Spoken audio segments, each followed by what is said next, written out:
All right, so let's recall that this is the first time that actually the national escape clause is being activated. It's a new tool. It came in with the reform of the Stability and Growth Pact in 2024 April, and we are doing it in a coordinated fashion. Now, this is also something that is a bit of a unique way of approaching the matter.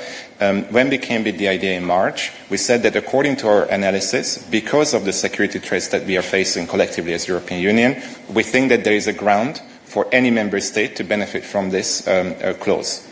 At the same time, of course, we will look at the concrete requests. We will have a look at the applications based on these three criteria, but it's not a secret. A priori, we think that there is a good reason for the request to go through. But again, our conclusions will come in June in the context of the spring package, and I will not speculate further. Now, the overall package of 800 billion, one important pillar of that is again, the national escape clause, which we argued could unlock around 650 billion euro in additional defense spending. Important to recall that this is a ballpark figure. It's based on a set of assumptions. At that time, of course, we didn't know how many member states would actually activate the clause, and we wanted to give an order of magnitude of the fiscal space that could be made available by this measure.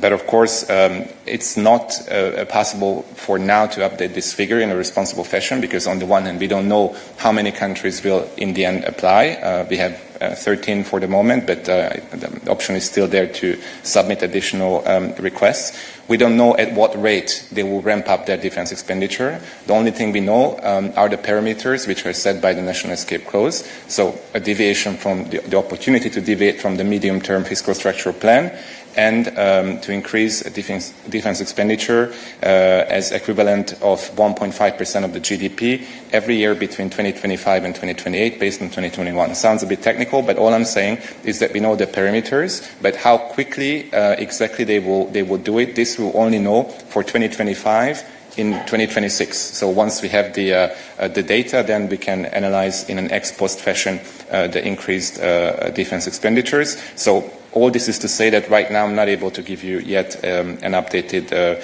figure, and also to say that member states that did not activate or don't want to activate the national escape clause, they can nonetheless increase their defense expenditure too. So the two are not necessarily related.